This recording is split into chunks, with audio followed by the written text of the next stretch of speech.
No, I just want you to. Chang bought a van and decked it out, showed us all had all he needed, could park it anywhere, free as a bird. But when he flew, he found out fast that the great outdoors is a barbed wire fence. I'm not staying here when the shit goes south, and the shit seems to be already here. I've a backpack with all my needs. Trouble is, when I dream, all I find is that the great outdoors is a barbed wire fence.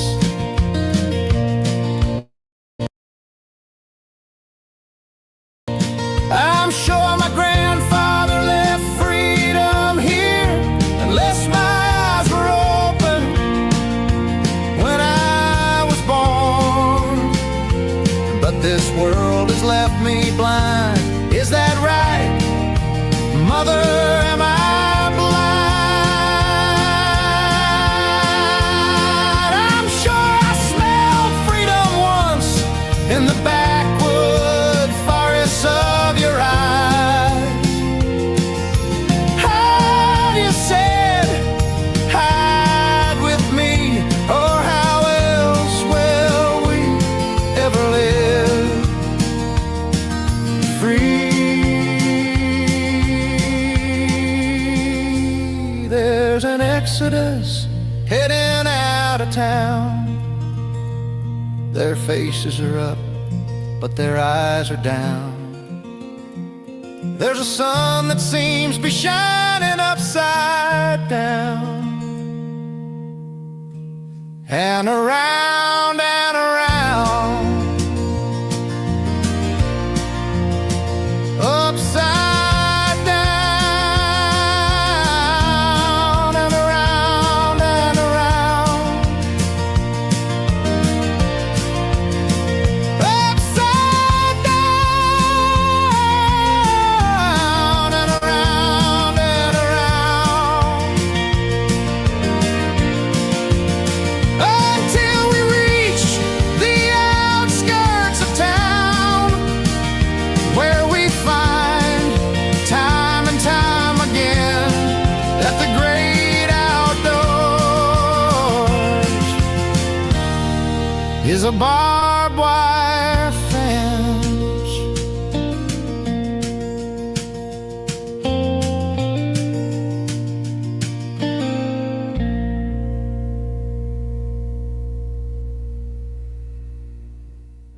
Okay. Okay, let's get going, Jonathan. There's and you do look much better like that in that light. Look at you. Choose a button. So, do you want to introduce our esteemed guest for today? Yes, is Keysar still here somewhere? He's in the background. We're He's all dressed up. He's on interviewing. Here he comes.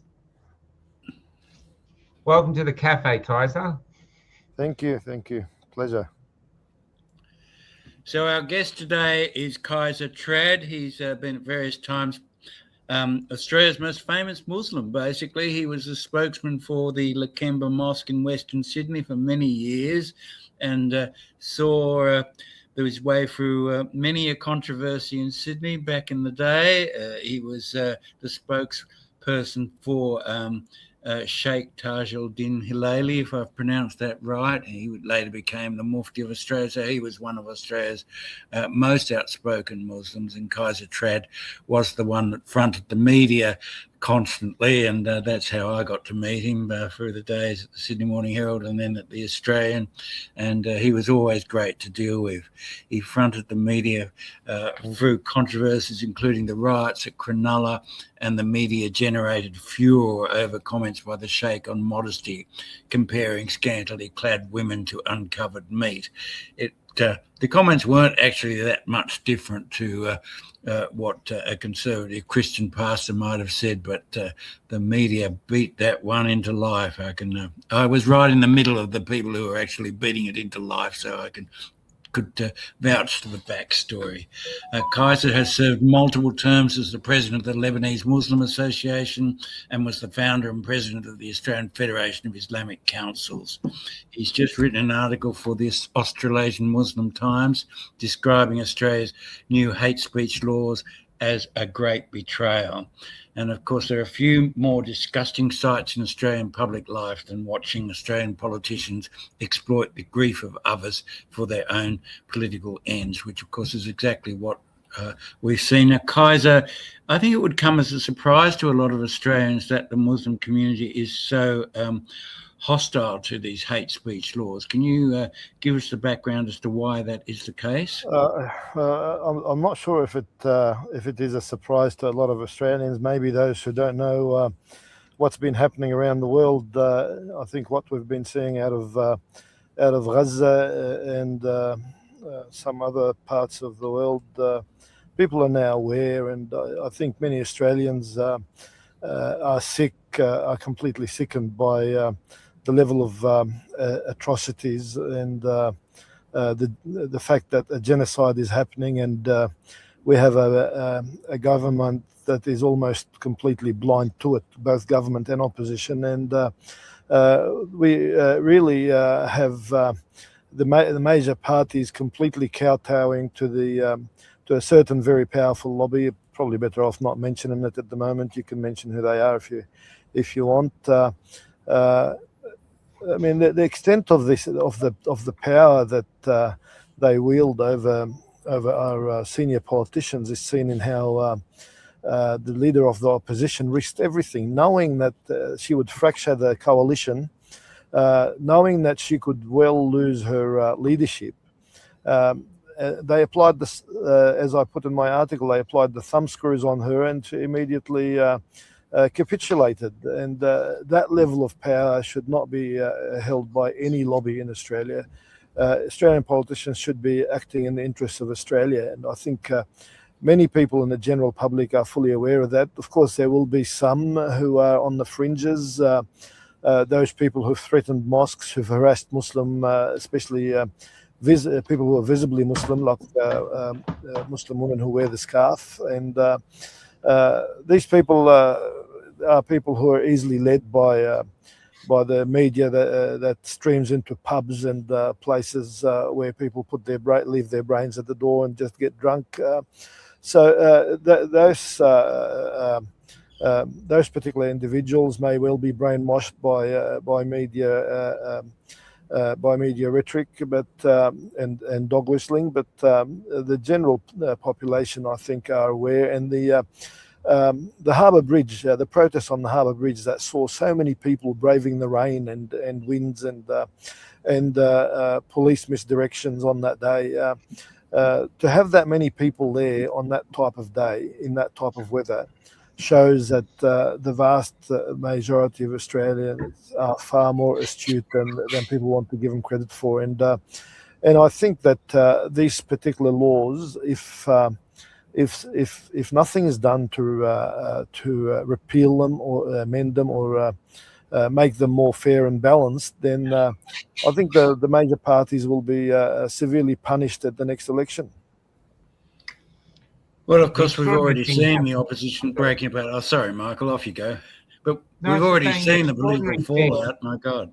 The extraordinary thing happening is watching lawyers come out, civil liberty lawyers and stuff, saying no one's actually gone through the document. Even the politicians don't actually know what's going to happen with this. It's just been rushed through at this extraordinary pace. That's 7,000 submissions, even though the people only had 2 days to put in a submission, they still got 7,000. millions more emailed in, and that's all been tossed aside. I mean, it's just extraordinary. It's hard to see how the politicians are serving the Australian people when they're having such a great change at such a steamrolled pace. Well, so do you really believe it's just to serve one lobby, or is it just Albanese is, I don't know, lost or just so out of touch with Australians? It's not funny.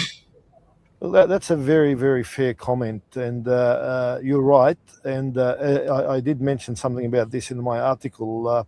It is Milton Friedman type of politics, shock doctrine, that they take advantage of something like this to bring in fascist provisions to silence dissent. This is a government that wants to do whatever it feels like, and they've got these ideas sitting on a shelf, hidden from public view, and when there is a shock, such as a shock that, I mean, the Bondi attacks were tragic and atrocious, and our sympathies to the victims and their families. But the reality is that what is happening on a daily basis in Gaza is numerically far more extreme, and this is by a responsible government in plain sight of everybody else. And it's being fully funded not only by the Americans, but Australia is complicit to a large extent. And it's been seen that some Australian charities are directly contributing to funding the rogue state. What is happening in Gaza is not just Israel overreaching, trying to take over. It is Western powers colluding to take away that particular tract of land and perhaps more. And the fact that what we've seen is Trump create this so-called board of peace and appointing a convicted war criminal to be on that particular board, and he himself, who profits from buffoonery and from bullying. Leading that particular board just after he invaded a sovereign nation and arrested its leader and his wife. Like, okay, you want to arrest Maduro? Why take his wife? Why take his wife as well? Do you fancy her, Mr. Trump, or what? It just doesn't make sense. And then he's got as one of the podcasters, independent media podcasters in the US, Midas Touch. I'm not sure if viewers are familiar with it. They call them the ICE Gestapo, and they act exactly like the Gestapo, maybe worse. I don't think the Gestapo would have shot someone like Miss Good, just completely buggers belief. And then they all come out and defend him. And then there's a GoFundMe page for him that nets him over $1 million, and he's clearly a murderer. That is being defended by the system. Basically, Trump is empowering a Gestapo-style attack on the general public, perhaps so he can steal the upcoming midterm elections, or maybe to cement himself as a forever dictator of the United States, which he still thinks is the most powerful nation on earth. But his behavior is weakening it internationally and losing many, many allies. So it's all tied in together. And I think what Australia is doing, being a long-term lackey of the United States, a nation whose both sides of politics see as something that deserves to be tacked on as a tail on the United States, so it wags whenever the people like Trump wiggle their backside. And it's disgraceful. Australia should not be like that. We should respect our own sovereignty. And maybe I'm getting carried away, but it's an emotional topic. And I think what they're doing is that they are testing the public will, and by using Muslims as the target, and they still think that not enough people know enough about Islam, that they can get away by introducing fascist laws that will not just be applied against Muslims. They will be applied against political dissidents who disturb the establishment. And again, like we talk about these politicians, etc., but the politicians in Western so-called liberal democracies are nothing more than a front for the oligarchs and the plutocrats. They are really nothing more than that. They play musical chairs. Whichever party is in power, those particular politics stay the same, if not worse. Look, just before what's her name, Susan Lee capitulated, uh, uh, Albanese's approval rating was plummeting because he failed in trying to introduce these laws. Why would she hand over a win to her opposition? Why would she capitulate, knowing that would rescue Albanese and his government? That would save and destroy her own party. And lost her own power. Like that just doesn't make sense unless that same lobby behind the scenes came to her and said, "We will save you. We will protect you.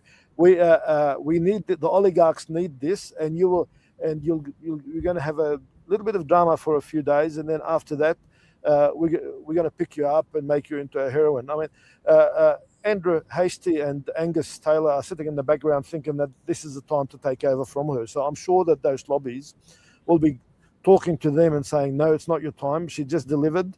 Wait a little bit. We'll give you something else in return."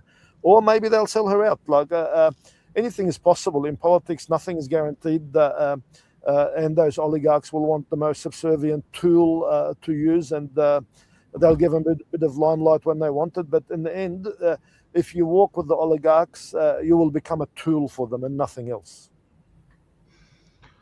Why do you, when you said that the Muslims feel betrayed, just to simplify that, is it because the Islamic people likes free speech as much as every other Australian? I mean, we've lived together for, you guys were here delivering water to Broken Hill. Yeah. When people were walking there in wheelbarrows. So we've lived together for almost 200 years, you know, and until recently there hasn't been a problem. That is an excellent point, and maybe I'll give a two-pronged response to it. The first part of the response is that it was a Muslim who risked his life, and it's so clear, like his name is Ahmed Al-Ahmed. So if you miss the first name, you'll get it in the second name. This guy risked his life. He got wounded in the process. It's not clear who actually shot him. It may well have been one of the somebody from the I don't want to say it, but it might well be somebody from the establishment who shot him, or it may have been I have not seen enough evidence to be convinced as to who actually wounded the guy and left a bullet in his arm. And he's getting treatment not just in Australia but overseas. So this victim, who was a Muslim, clearly a Muslim, and he's gone everywhere showing solidarity with the targeted community, if they were in fact the actual target, or whether it was just a rampage by a couple of madmen. And that's yet to be seen. Like most of us did not know that event was taking place. How did those two people know? So it's not clear to a lot of us still whether it was specifically targeting that community or just two mad people on a rampage. What is that person's name and the fact that he's a Muslim has not been celebrated enough to make sure that the blame is taken away from the community and placed strictly on those two madmen who perpetrated the crime. So why target the Muslim community? Why introduce hate speech laws that only protect one community and don't give enough protection to Muslims, knowing that the community that is targeted the most in Australia is the Muslim community? The biggest attacks the most numerous attacks that we see in Australia are Islamophobic attacks.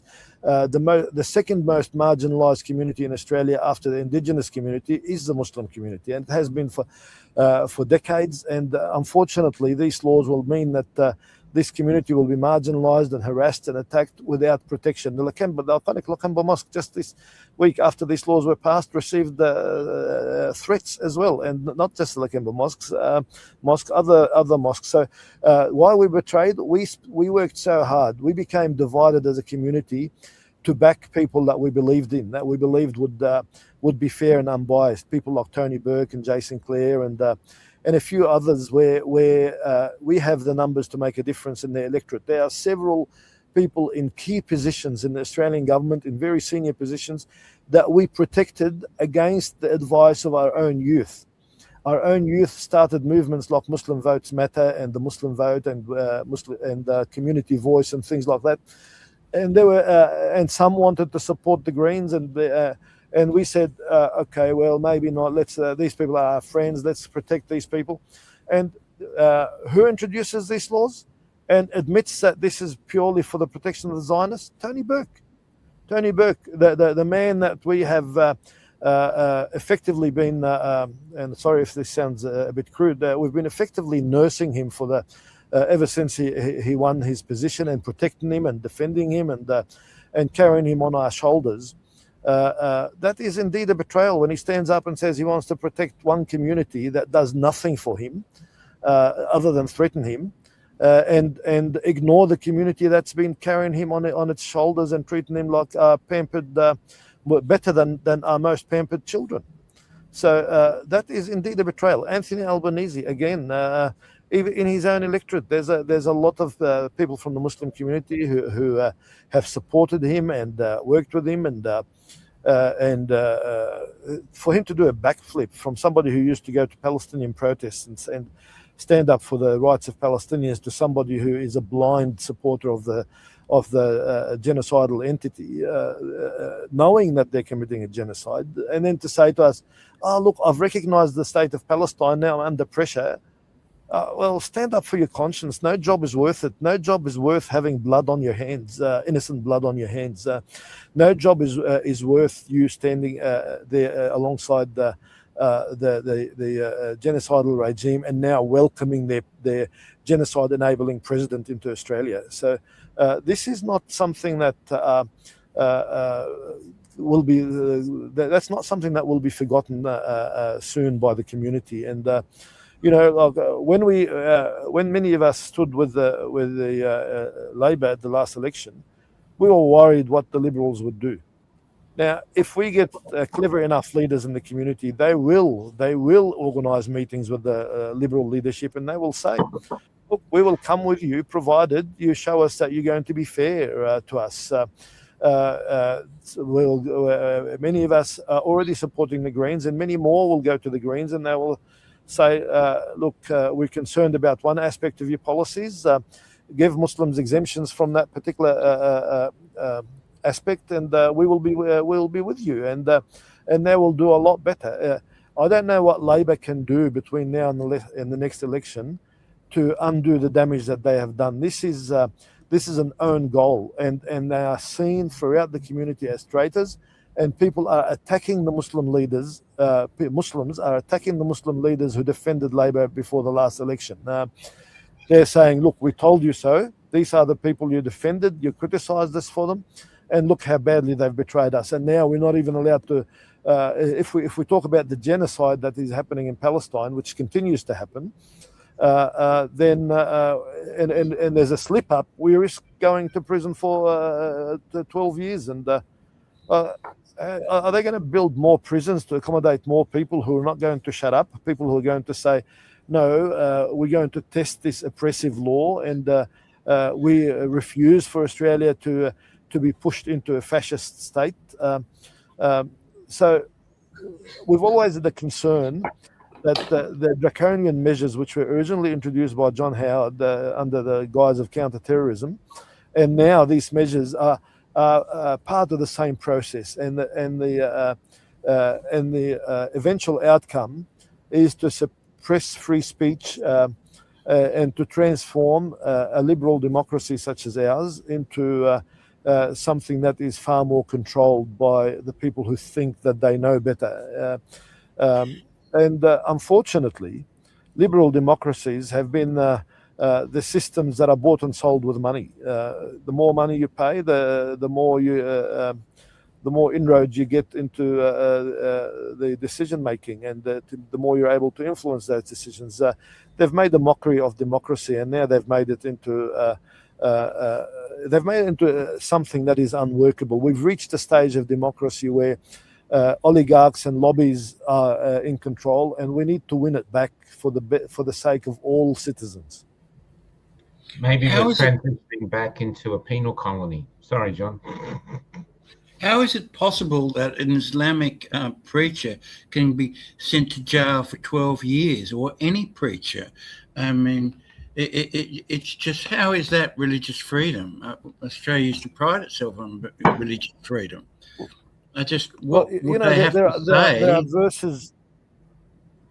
Yeah, there are verses in the holy books that criticize the actions of certain people and certain categories of people, and there are verses where Jews as a faith community, or sorry, not as a faith community, as a race, Jews as a race, there are verses where they are mentioned in the Quran.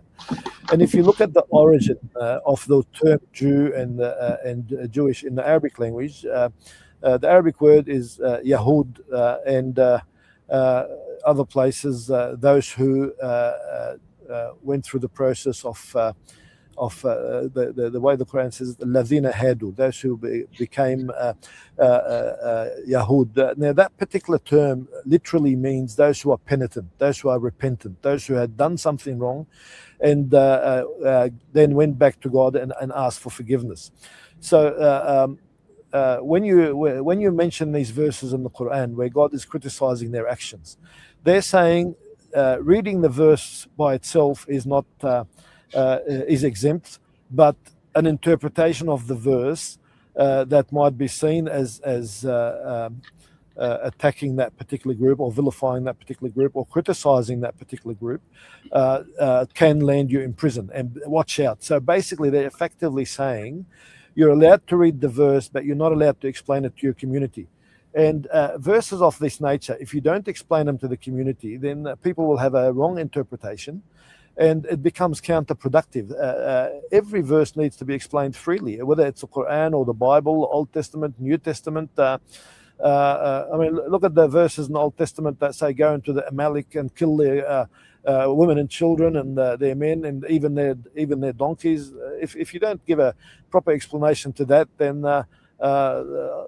people like Netanyahu will use it like he did after the 7th of October 2023, and he used it to justify. He used it to justify killing Palestinians, and it is lost on most of the people who hear him that Palestinians are the original Semites. The Palestinians are indigenous to the land, and that is the land of the Semites.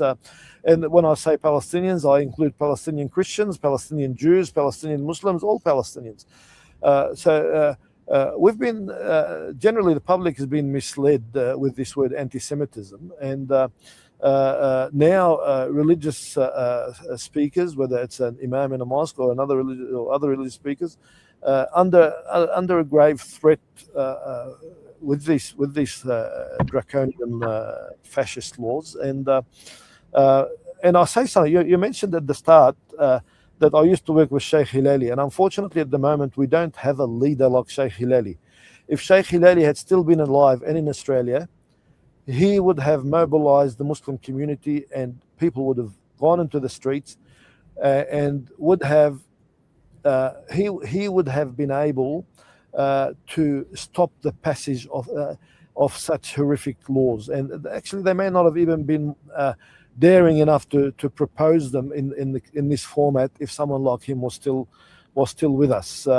His level of service and dedication to the community was unmatched, and people respect him. And there's hardly a Muslim household that he has not been involved in either reconciling or doing some service to that particular household. And if people see when he was alive, you see him in the community when he's walking, lots of people run to kiss his hand because they respect him as a father figure.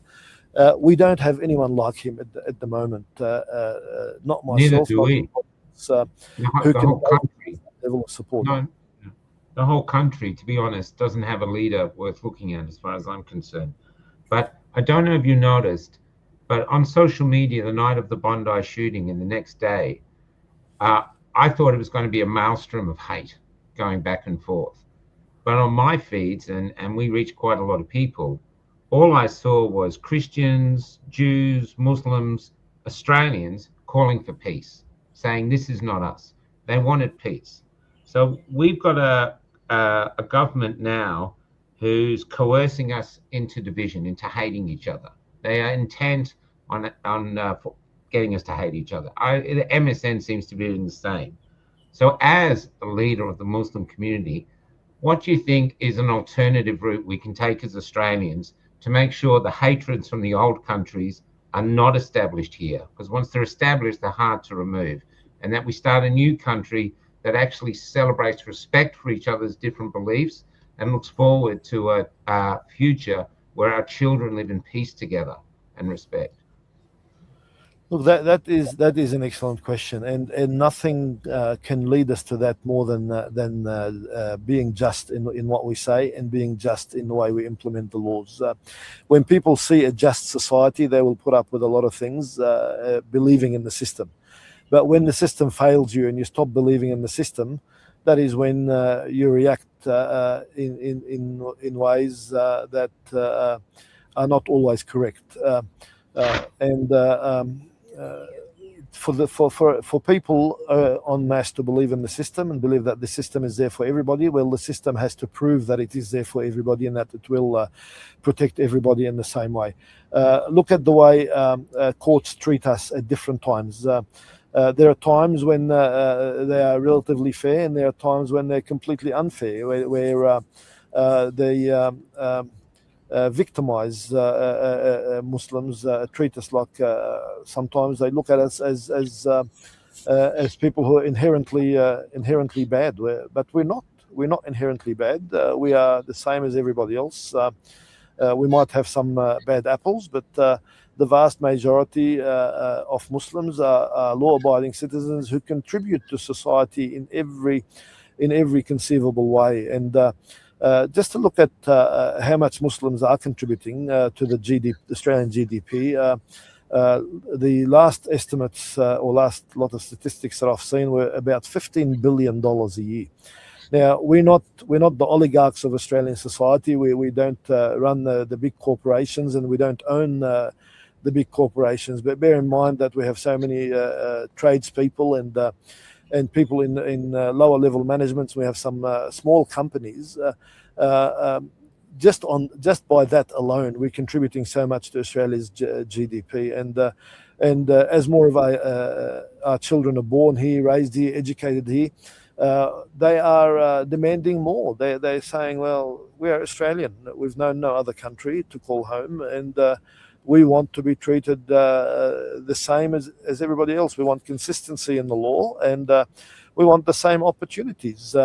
If you grow up in a school where you are respected, instead of the school being a factory for conformity and subservience, if you grow up in a school where you are respected and you're given the same opportunities as everybody else, and your merit is rewarded the same as everybody else, then you feel that this is your nation, your society, that you can contribute to it with complete peace of mind, and that you know that you will travel the distance that your merit deserves, and you'll be treated like the rest of society, and so you become extremely protective of everything in this society.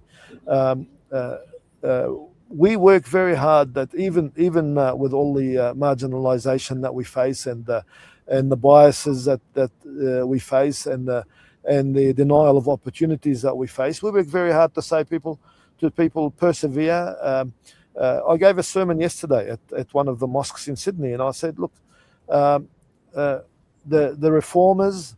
The reformers in society are always a few, and historically we always face persecution because those people who have wealth and have built a power base through exploitation of others, they seek to protect that power base by any means that they can get, and one of the easiest means is to find the minority to blame when things go wrong. So they don't say, the economy is bad because we've been robbing you blind, taking advantage of your labor and taxing you to the hilt. And no, they don't admit that. They say, no, it must be those foreigners or those Muslims or those people that society doesn't know enough about. They are the cause of our economic woes. They're taking away your jobs. We're not taking away anybody's jobs. We are contributing to the economy. We are contributing to society. We are doing jobs that there's a shortage of. Otherwise, why are we getting employed? It's because you need us. You need this working hands. And John didn't mention this, but for the first 14 years of my working career, I was working in Australian public service, and I worked very hard in this. And as you know, being a non-white migrant to Australia, I have to work twice as hard as a white Anglo person to move up in the system, and I still managed to get six promotions. Now, if I was not so dedicated to serving this society, there is no way in the world that I would have received 6 promotions, and with the respect that those promotions would bring. So we contribute to this society. We call Australia home. We want Australia to be the best country in the world, but we are being betrayed by the political establishment. We are being betrayed by the oligarchs. When you see some of these oligarchs funding right-wing extremist groups, political and non-political, what I mean by that, like political parties or people who are not in parliament but might have political aspirations, you see this oligarchs funding these groups and encouraging them, knowing that they are divisive, that they create them and us. And we're working so hard to say we are all us. There is them. We are all human beings. We all have the same needs. We all need the same level of services and protections, etc. They are the traitors to society that are causing the division, where we are the healers who are trying to bring people together. Most of our leadership, maybe all our leadership, I shouldn't generalize, but our leadership wants everyone to live together in harmony. We want social harmony. We want cohesion. We want to be able to call everyone brother, regardless of their religion, regardless of their political persuasion or who they support politically. But I want to ask you. Sorry, Keysar. I want to ask you about the government's attempts to ban Hizb ut-Tahrir, which I wrote about quite extensively in the 1990s, and the government, in a bit of an unholy alliance with News Limited, as they've done before, it ran on the front page of the Sunday Telegraph the other day, ban the Hizb, and the Sky News has also been doing much the same thing, ban the Hizb. I've been to quite a number of their meetings. They make no bones about the fact that they think Australia would be a much better country if it was an Islamic country. And some of their gatherings, I mean, some of them are really powerful, like really powerful. Ask yourself, my brother, why has Allah been so cruel as to cast you among the unbelievers? They really do believe. And a lot of these people, ironically, live much cleaner lives than Australians. They value education. They don't drink, don't smoke, don't take drugs, take good care of their children, are loyal to their wives. They're like model citizens in many ways. And if you go to some of their community functions, it's no more threatening than a Presbyterian gathering, in the 50s or something. It's people are friendly, they're well dressed, they're clean, the kids are all well behaved. So, but this is a major push from the government to ban. They're calling them radical, or what they're calling them. And what do you think about this whole issue of banning Hizb ut-Tahrir? I can't pronounce it in the same flourish as the Arabic. It sounds much better in Arabic. Hizb ut-Tahrir literally means the Liberation Party, and their group has a particular view or approach to life where they believe that the only way forward for the community is to have a centralized leadership, that we have a leader that we all fall behind, a leader that we pledge loyalty to, and a leader who is a devout practicing Muslim. They believe that's the solution to the community, and they can become quite argumentative if they see other Muslim leaders pushing different ideas. But that is the extent of what they do. They argue. They don't attack. They don't threaten. They don't intimidate. All their moral authority comes from quoting parts of the Quran to justify their logic. So the government knows this, and they've tried to come up with the excuse that they're just a stepping stone to extremism. Well, I have not seen evidence of that. I've seen people gravitate towards them and leave them, and all the government has effectively done in this regard is that they've made them popular. They've made people say, well, this government is oppressive. If it's opposing this group, then the reason it's opposing them is because they must be doing something right. And they've basically now recruited people for this group. It was nothing more than a recruitment campaign, perhaps unknowingly recruitment campaign, and groups like this have historically profited from such campaigns because they know that they generate sympathy, and these are the sorts of campaigns where they say to the people, see, they target us because they are threatened by our message. We've always been peaceful. Everyone knows that we're peaceful. We don't call for violence. We've never called for violence. Yes, they do like disengagement, but most of their members, as you say, are educated. They have jobs. They contribute to the economy. They pay their taxes. They have their families, but their approach to life is that we need a centralized leadership, and that resonates with a lot of people because quite often I describe our community as an orphan community. In comparison to let's say the Indian community. Something happens to the Indian community, and then you find the Prime Minister of India immediately talking to the Australian government and saying, "Hang on, what's happening? Why are my people being persecuted?" But something happens to Muslims, and no other country will step in and say, "Oh, why are you persecuting Muslims?" In fact, some so-called Muslim countries will say thank you, and unfortunately, many of these, not all, but many of these Muslim countries have externally installed and protected regimes whose only job is to serve their colonial masters who planted them and protect them. Their job is not to serve their people, and the smoke screens that they put in front of their people there are even worse than some of the smoke screens we see. Well, definitely worse than some of the smoke screens we see in some liberal democracies. Though, with President realistic? Trump, sorry, Keysar, is it realistic that people will go to jail for 12 years for preaching basically the overthrow of the government? I mean, my mother was a fundamentalist Christian waiting for the second coming of Christ, and he was, he wanted to see,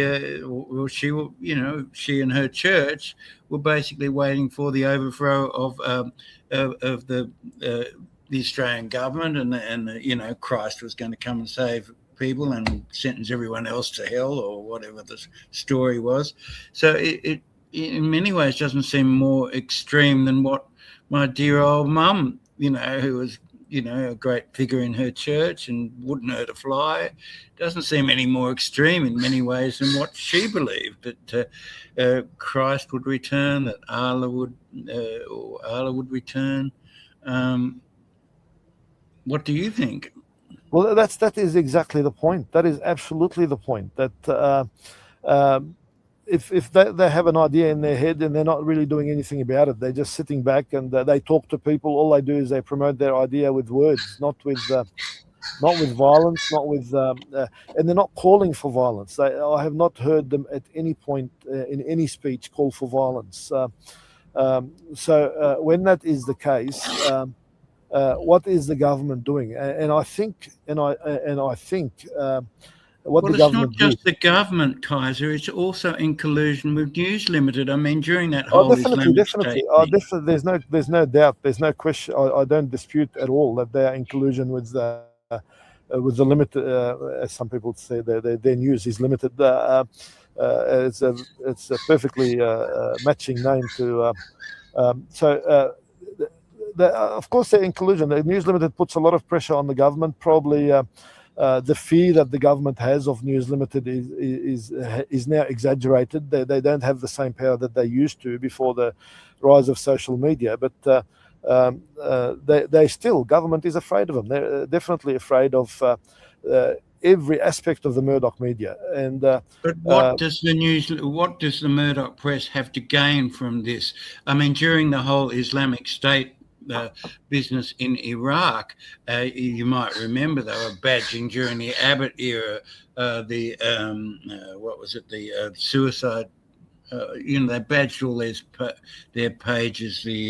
Oh gosh, I've gone blank, but they were badging all their pages in the Telegraph. The death cult. So the death cult. Tony Abbott. Someone monitored, he used the term the death cult 327 times or something in press conferences, many of which had absolutely nothing to do with Iraq or Islam. They pounded this story and it ran across the Australian, across the Telegraph, across Sky News. What do they have to gain from this? Why are they doing it? What is the benefit to them? Look, I think having looked at this, having tried to analyze it in the past, I think a lot of it is tied in with what is happening in the Middle East. Quite often we look at the Israeli grab of Palestinian land as being isolated, as an isolated Israeli expansionist greed. It's not. It is far bigger than that, and it is something that is also the desire of some of the Western powers, and Trump has now shown that very clearly with his so-called border peace. The things are related. They play the Islamophobia so that they can keep that level of tension, that suspicion of Muslims, and there's the grab in the Middle East. And it's quite likely, it's quite possible that this is a continuation of the old Crusades, that they went through a period of lull while they're rebuilding, and now they quite possibly see that as a means to completely subdue the Muslim community, to transform it from a vibrant, active religion into a ceremonial religion. And unfortunately, they've succeeded in doing that with other religions, that they've made their role predominantly ceremonial. And the whole issue again is that Islam has a very, very strong focus on reforming society. We have a very strong teaching on speaking truth to power. Speaking, not violently overthrowing the power, but speaking truth to power. My question about. It seems that most of these people they will collude to stifle free speech because they're afraid of words. Do you think essentially?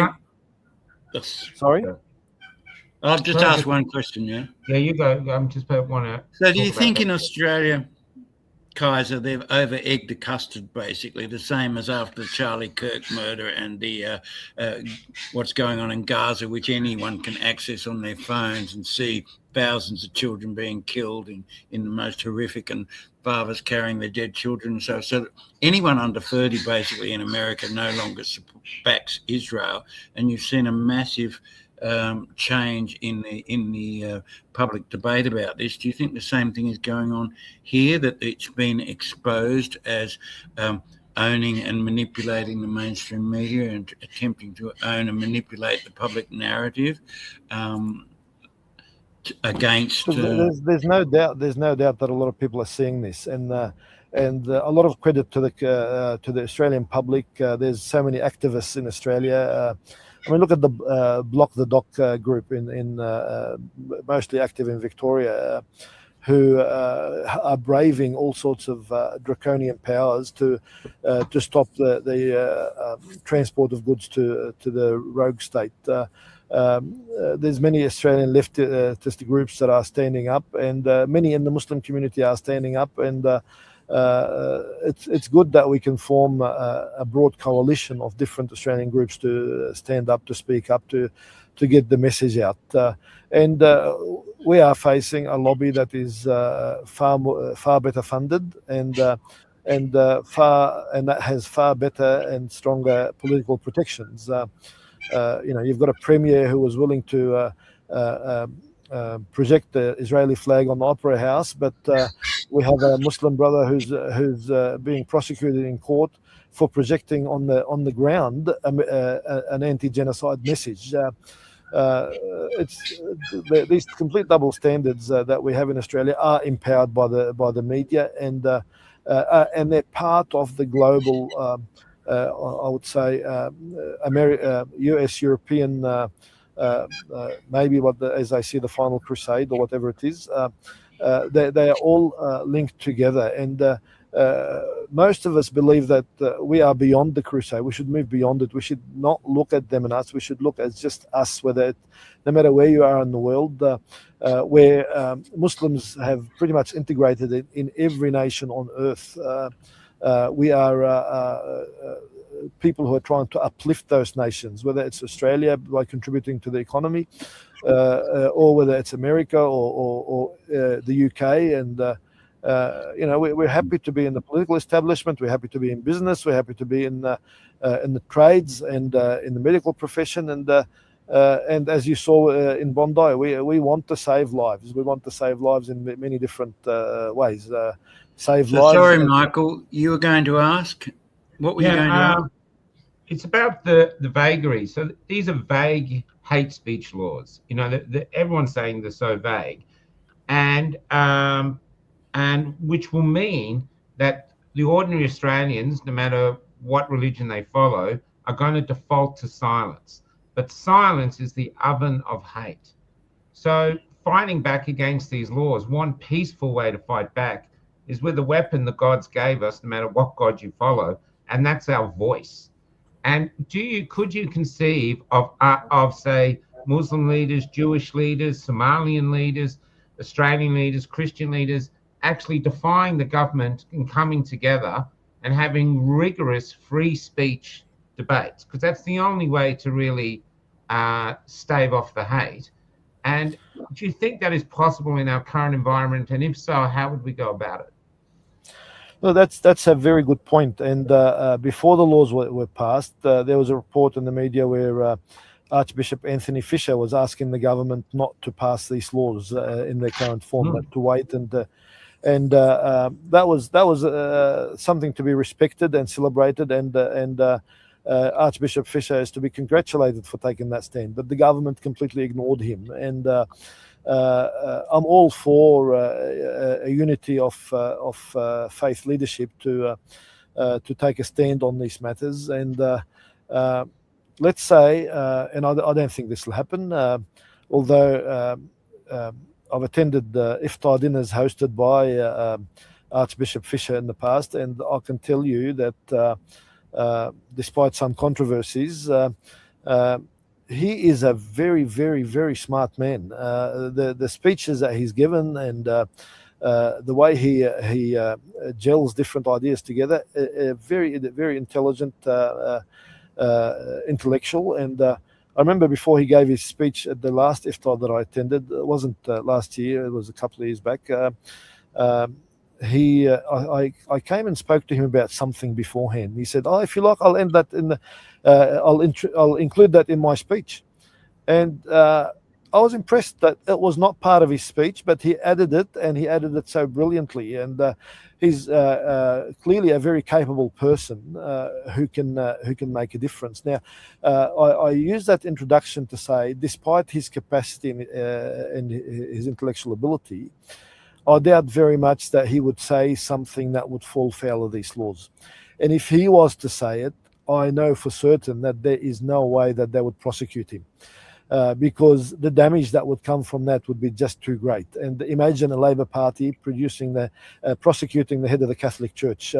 Where would Labor be? If they start prosecuting Islamic preachers out in Western Sydney, they're likely to lose those seats and could well lose government. The Labor Party is perfectly well aware of this.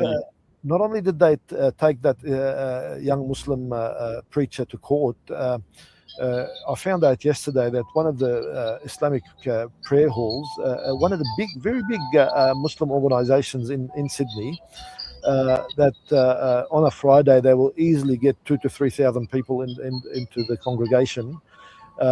They could not offer the service yesterday. And I was shocked. I was saying, why? They said, oh, well, the council said you don't have a permit to do this, but they've been doing it for 3 or 4 years, maybe 5 years. Yeah, In that place, permits are away. Yeah. Like how can they do that? How can they stop a place like that that is so well respected, that works well with government, that has some of the community's most experienced leadership, and it's like they don't care. They want to prove subservience to a certain lobby. They want to show that they're tough. They are appealing to the Pauline Hanson voters. They might think that this will get them somewhere. Now, the election is not going to happen tomorrow. Between now and the election, they have no idea how all these so-called called crazy tough suppressions of Muslims are going to backfire on them, and they're going to pay the price. But it's not just preachers. And in one article that was written about me by the Bulletin many years ago, maybe about 17 years ago, there was a claim in there. I think a question was posed by the author to the security services. Why have I not been arrested? Well, I've never called for violence anywhere. Why would I be arrested? And the response that he got from them is that I might have pushed some boundaries, but I was always within the law. Where is there anything in my public commentary that called for hatred or violence against any particular group? Nothing. But, well, this raises a point that there are people online now who think that if you say you hate Anthony Albanese, which is a few million Australians are somewhere in that ballpark, and they believe that they can now be arrested if they post something saying, I hate Albo, he's a so-and-so and so-and-so. Yeah, lots of them. So there's lots of people are fearful that since these laws are passed, there's an insane level of confusion. Priests going to jail for 12 years, which could be Muslim, could be Christian, could be Hindus. There's radical Hindus that want all sorts of things as well. Is that same level of intense confusion operating within the Islamic community or Muslim community? I know that you've put out stuff to the various imams of how to negotiate the laws and what to say and what not to say, and to be particularly careful at this time about what you're preaching and what is being put out on social media. So is that same level of confusion that's in the broader public within the Islamic community? Well, I think there is I think there's a lot of confusion, and there's a lot of people. There's a few voices out there that are talking in a way that we should be challenging these laws. We should not be silent. We should. My message to these people is that okay, you're willing to go to prison, probably supermax, and sit there while somebody hoping that somebody will fight your case for you all the way to the High Court to challenge these laws. And I know that earlier in the week, before these laws were passed, one of the major organisations, a reasonably well-funded organisation in the community, was going to issue a statement saying that if these laws are passed, we will mount a High Court challenge. Now, I had a little bit of influence, and I said, don't do that, because the opposition leader had already promised not to support these laws. I didn't know she was going to capitulate the next day, but she capitulated the next day, and she passed these laws. And my understanding of mounting a High Court challenge is that you don't just do it on the basis that last time we tried on other matters, is that you need to see the laws being implemented against somebody before you do it. Will Can the I community ask also a purely political question, which is that, with Susan Leigh, however you pronounce it, falling over basically, and the Nationals leaving the Liberals, that there's lots of talk now that the Nationals will join up with One Nation to form and other small groups like Jared Rennick and form quite a powerful lobby group, which could well, because of the level of economic discontent and social discontent and division in Australia now, become the dominant party. Can you see any scenario where the Muslim community, which have traditionally been voted left, would join a party, would join that sort of coalition? Is that possible? They've been very hostile to the hate laws, so that's one thing you've got in common. That's actually a very good question. And earlier today, I attended a funeral service, a burial of a person who a young person who just passed away recently, and one of his relatives came up to me, who is from Melbourne, who's in Sydney from Melbourne for this, and he said to me, he said, "There's a few leaders in Melbourne who are talking about joining One Nation." And that they're hoping that if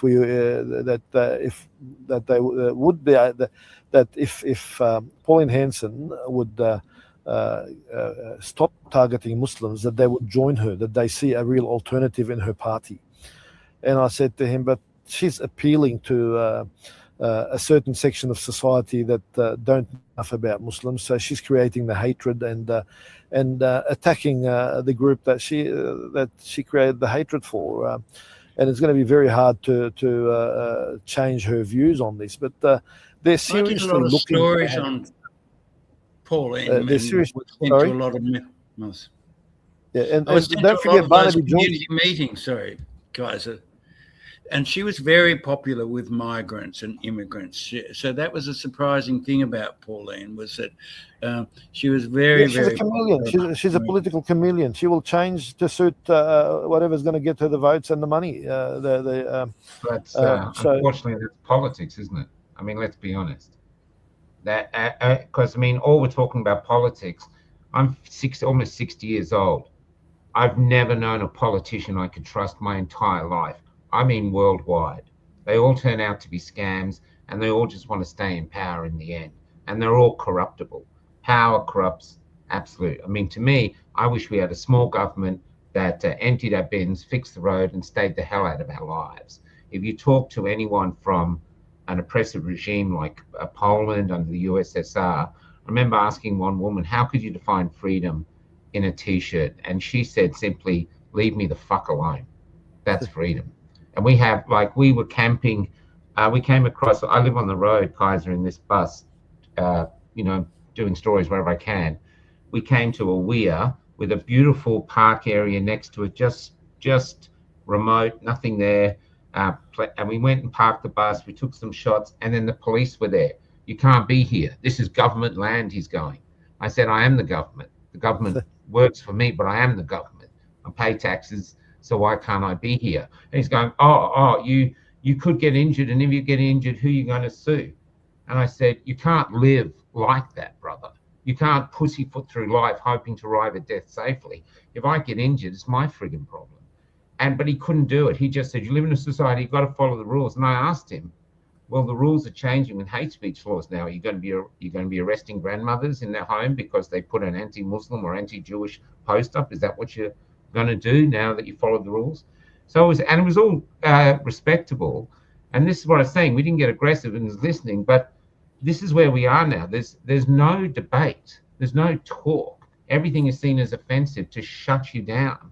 And I think that just gets us further and further and further away. And one thing at the moment we can't talk about, we can talk about Palestine, Ukraine, everything, but I can't understand why nobody's talking about Iran. Now, do you have any updates from the Muslim community on what's happening in Iran that's actually happening, and not the bits we get from Twitter, which is the only sort of source that we seem to be getting information from? I have some information about what's happening in Iran, and that is absolutely an excellent point as well. And I didn't mention it in the article. I was tempted to mention the situation with Iran in the article.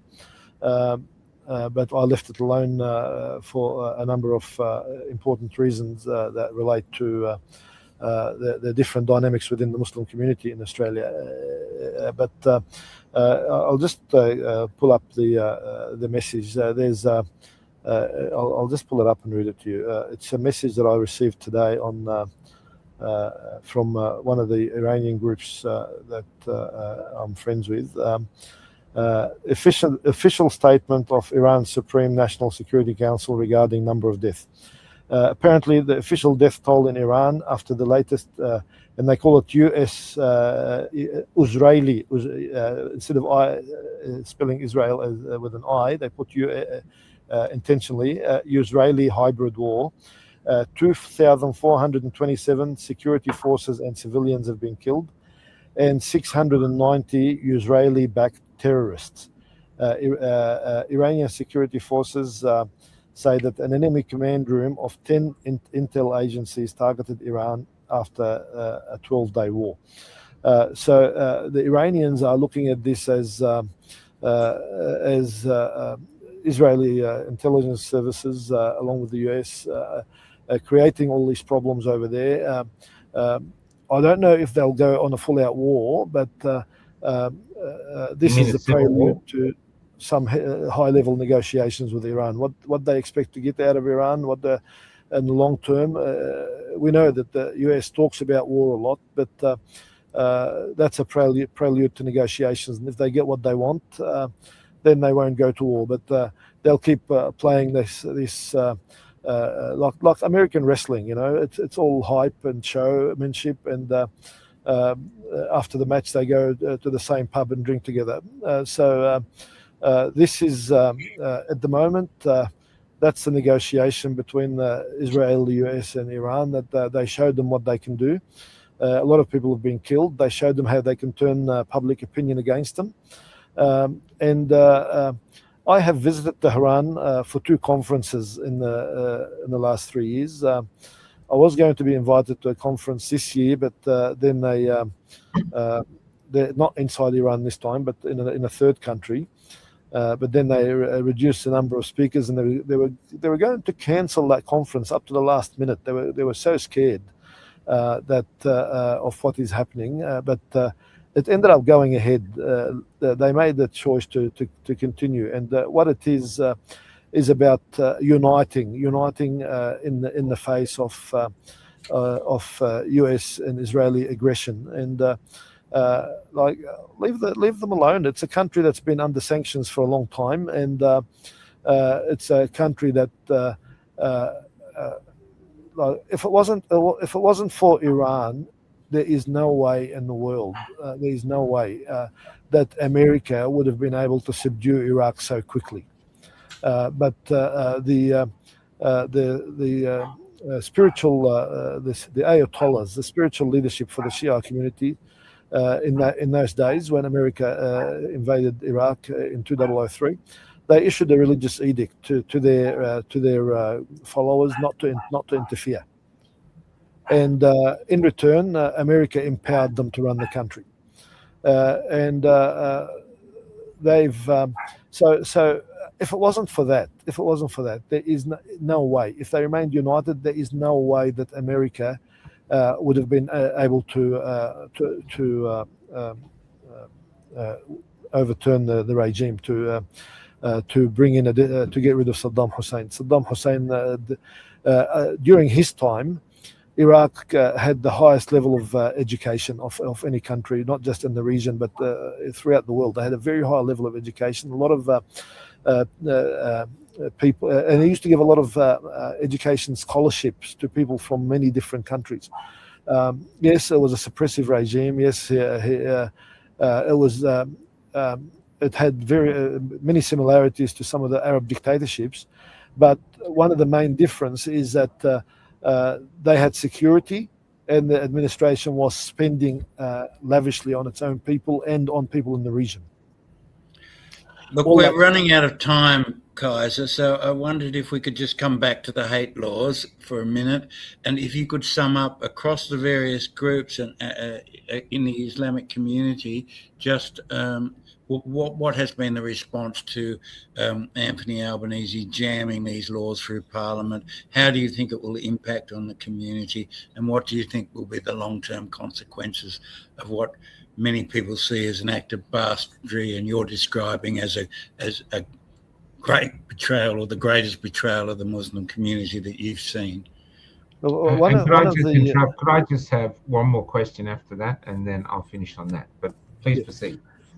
One of the Muslim broadcasters, on Arabic radio, came out and said the community should be all up in arms and should be not literally arms, but should be in the streets protesting. Everybody should be uniting over this. And a few other voices have said we should all be uniting and standing up to the government.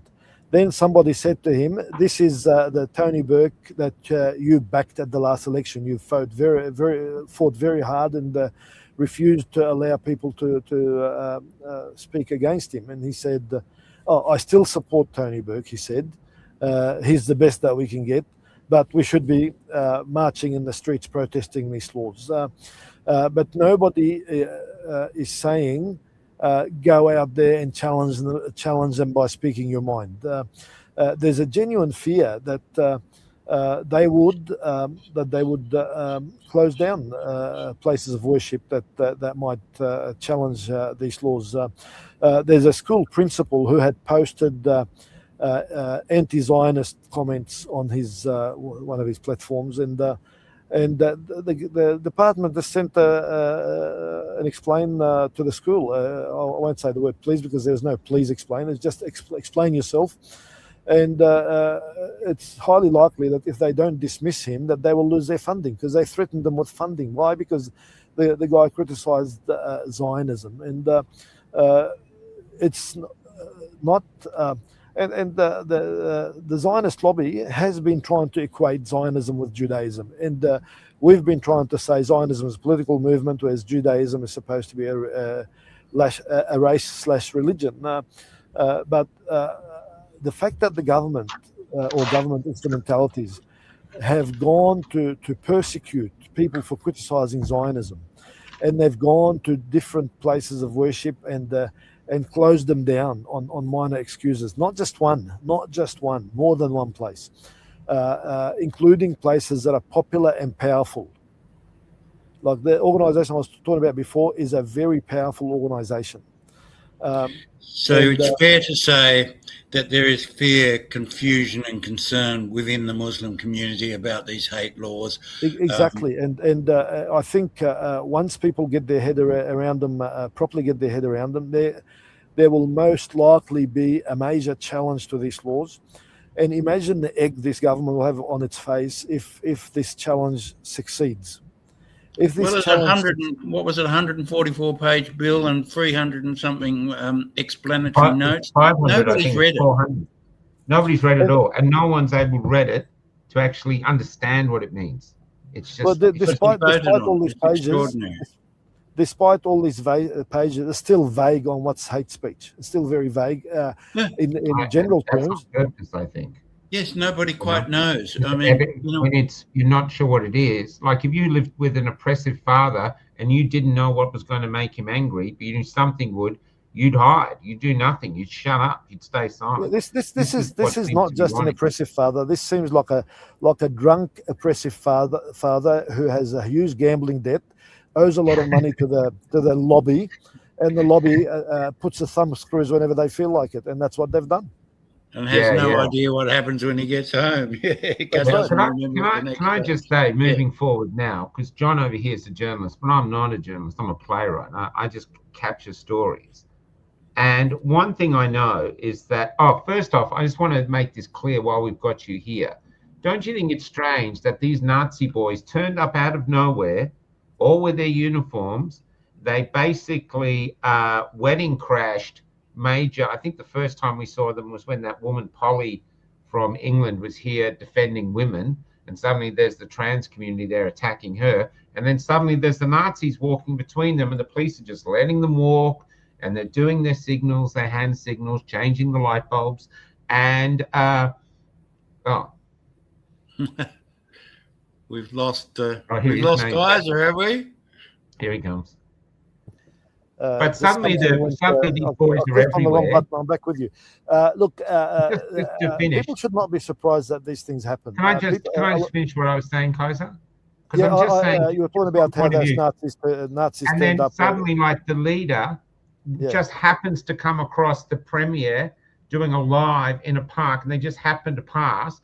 And now that the hate speech laws have gone, the Nazi boys decide, oh, we're going to disband the group. I mean, come on, this is theatre. I'm a playwright. This is theatre. It's not even clever theatre. But this is the question. This is the question asked to you, to John, to every Australian now.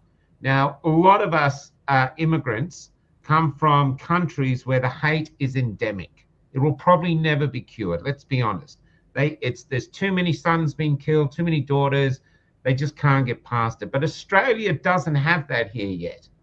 And the one thing that the Jewish, the Muslims, the Nazis, the Africans, you name every group, one thing we all have in common is when our children are born, as soon as they can start drawing, they don't draw symbols of hate. They draw symbols of families. They draw symbols of love. They draw love hearts.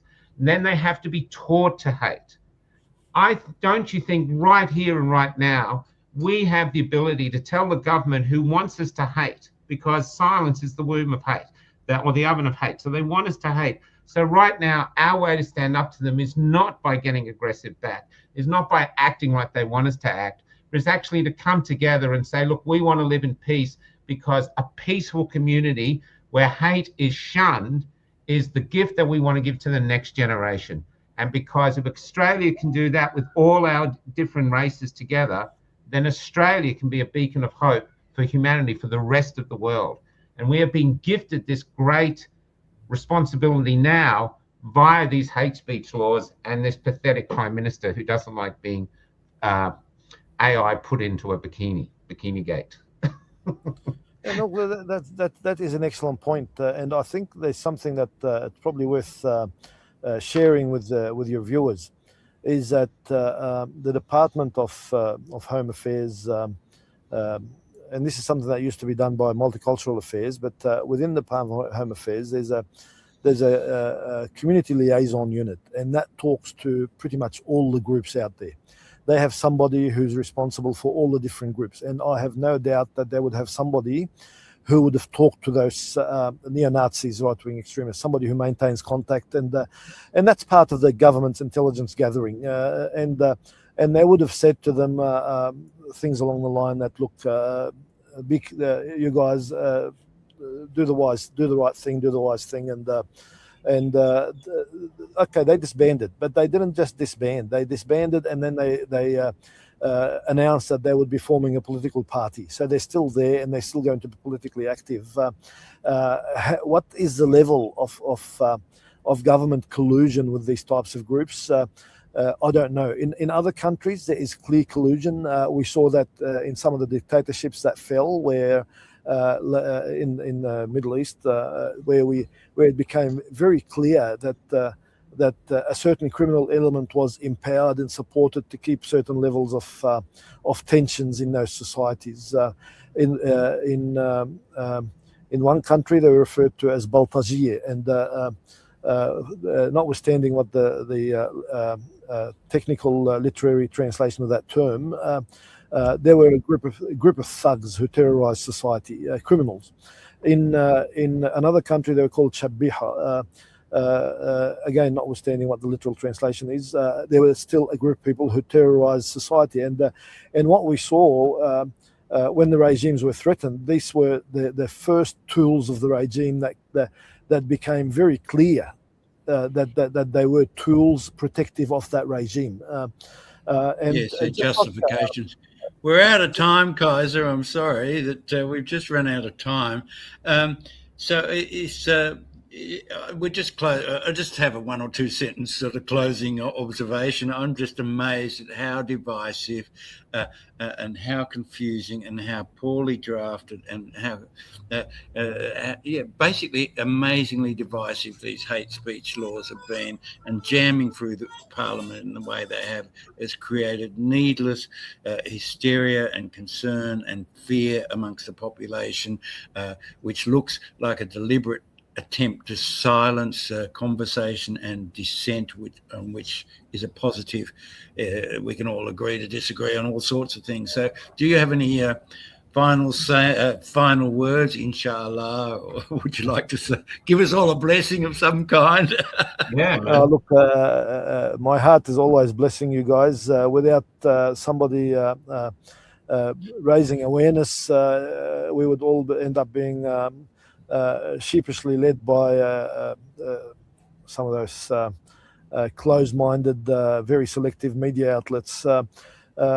We need this alerting and voices that show people what the reality is. And Great. Thanks, and all credit to you, and congratulations and thank you. Yeah. And I'm always happy Thank to be you. part of these conversations. As you've seen, I have a lot on my mind, and I'm not afraid to share We'll it. have to get you back some other time. Well, There's so that many would be controversies. And Michael, final words.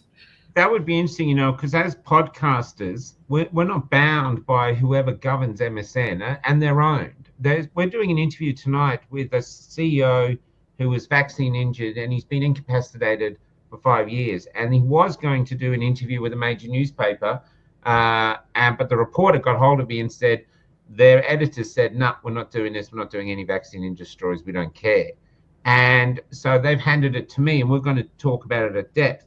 So at the moment, the podcasters, like what John's working with us now, we are the ones that can actually talk freely. We could get you on with Jewish leaders. I think the public, to see an Islamic leader and a Jewish leader actually discussing together, not just throwing hate at each other, actually looking for common ground, would be a great protest against these bills, as if to show the politicians we can look after each other.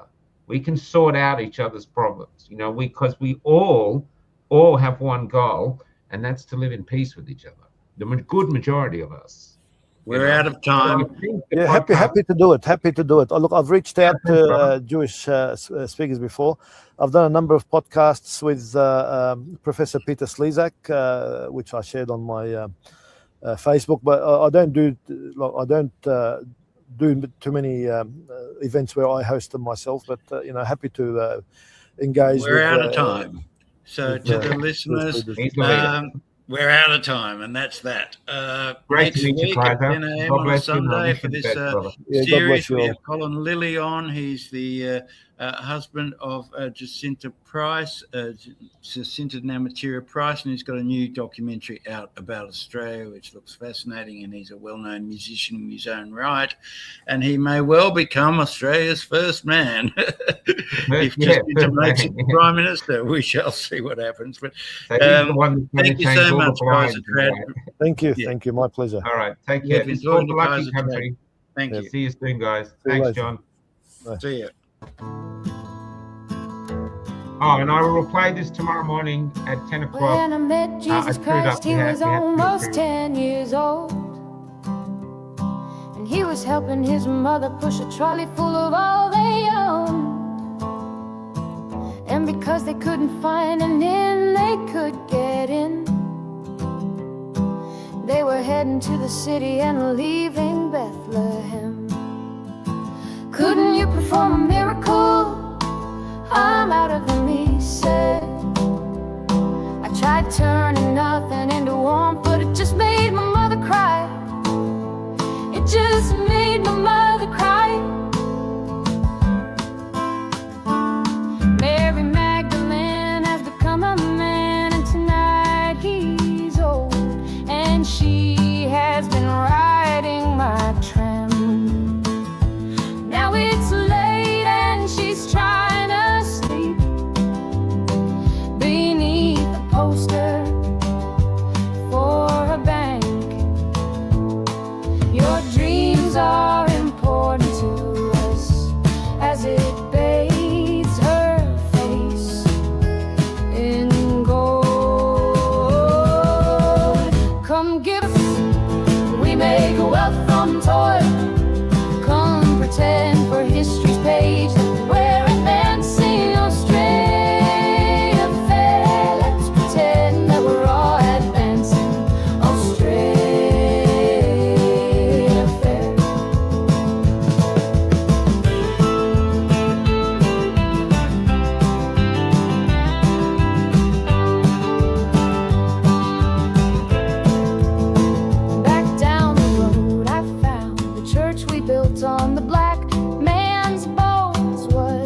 but to whom we're not quite sure. So